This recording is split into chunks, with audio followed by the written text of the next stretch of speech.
Yes, the party culture has affected me personally. I found myself doing drugs all throughout high school. I can tell you firsthand that by doing drugs and everything else that you don't find happiness in there.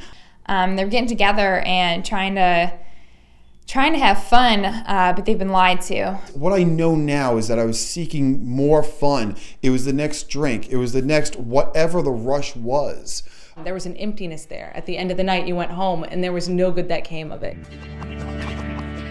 Extremely crazy. And there's lots of drinking, drugs, and a lot of sexual activity going on. That's not good.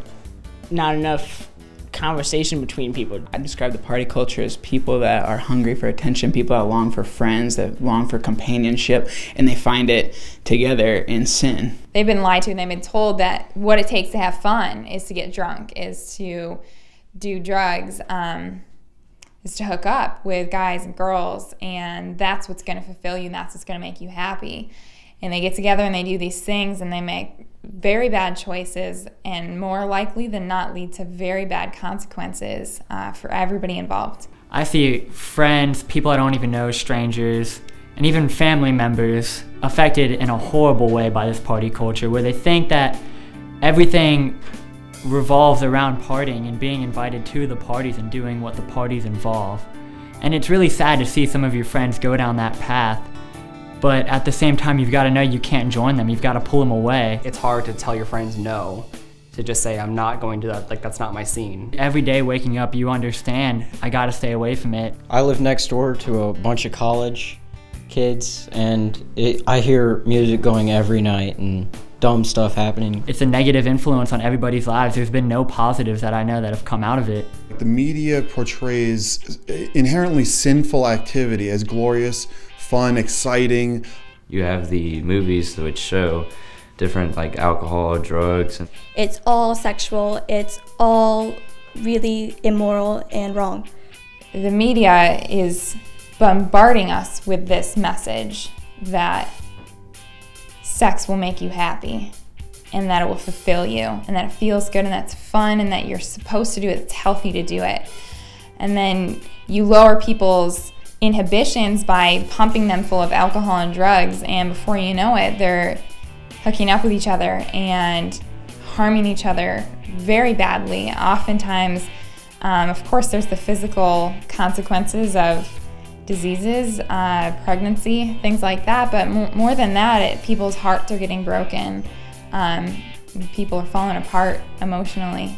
The party culture is wrong because too many kids are drinking and doing bad things that they shouldn't be doing, and they're like doing all kinds of things that are illegal and they shouldn't be. It's really dangerous for them.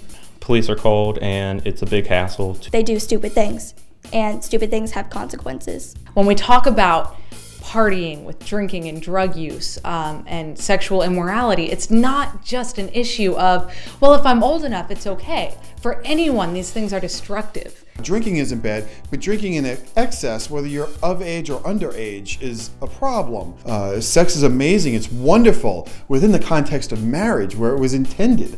And so when we forget to look to Christ, when we as Christians deny the Christianity that makes us who we are, we tend to lose our focus and look for the joy of God that He calls us to in places that are distorted.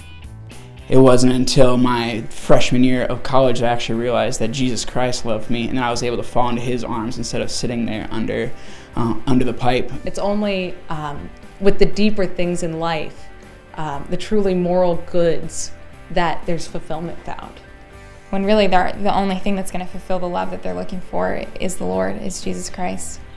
Until I came home to the church, where I realized truly what it was I was seeking. That next rush, that next fix, that next buzz, that next everything was all I was looking for, and that was all that Christ had to give to me. And that's exactly what He gave. Everything He is to me in the sacraments, in the church. And I never want to turn away from that. I know if I ever turned away from the church, I'd be right back going through the stuff I was going through before and looking for the same things I was and not finding it. Christ calls us to be countercultural, to be outside of the norm, to see what the norm is and be radically and passionately different, to live a lifestyle that's not like anything else that you're going to see in the media, that you're going to see in our culture, that you're going to see in our fallen natures. We're called to live out a lifestyle that's truly and completely in love with Christ. Surround yourself with good people. Surround yourself with people that understand you and that know what your goals are in life, what your desires are. People who have similar goals and desires as you do, people that want to live a healthy life, people that want to live a holy life, people that are striving for heaven. These are the type of people that you want in your life. They're going to build you up. They're going to pick you up if you do fall. They're not going to judge you. They're not going to slam the door in your face. They're just going to help you, and they're going to be there to offer you that love. God gives us the sacraments to strengthen and empower us as warriors for His love. So why not take advantage of every single weapon that He's given us in our arsenal? Going to frequent confession, confessing our sins, receiving absolution and the grace that comes from the sacrament, and then of course going to communion and receiving Christ's love truly incarnate in the flesh. Just find people that you trust, find people that you love, that you can rely on, that you can count on. So when you get into a bad situation, you can pick up your phone and call them, whether it be 2 a.m., 12 p.m., anybody, and say, hey, I need a ride home. Something bad's going on. I don't want to be a part of it. There's more fun in the opposite direction, and you get to introduce people to a different type of fun, and it's really rewarding. Instead of going to parties with your friends, just find more productive things to do. Kind of get into a hobby, you know, music, art. Playing sports. Go kayaking or go hiking or do some volunteer work, or They should go to youth group. You can learn so much more about yourself if you just stay away from the stereotypical things that people think you need to do. Just stop listening to others and listen to yourself and what you want to do.